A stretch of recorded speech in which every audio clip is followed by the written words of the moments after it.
Welcome back to the SQL 30-day learning series. In the previous session, we covered important concepts that will help you move to the next level.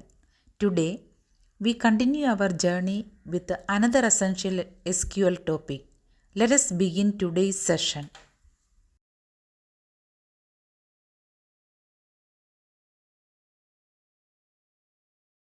Welcome to day 27. Today we will explore SQL joins, the key to combining data across multiple tables.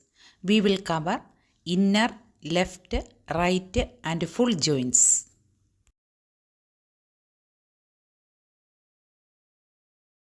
A join combines rows from two or more tables based on related columns. It's what makes relational databases powerful.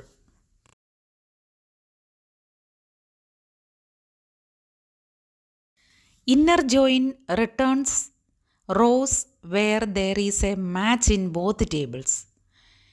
It is the most common type of join.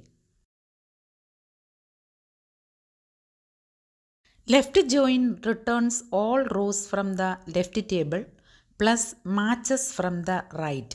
If no match, you will see nulls.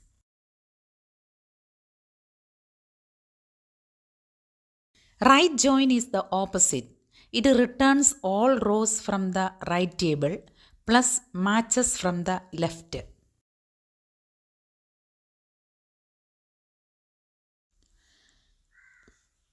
Full join returns all rows from both tables. Where there is no match, you will see nulls. Here is an example. Joining students, enrollments and courses to show which students are enrolled in which courses.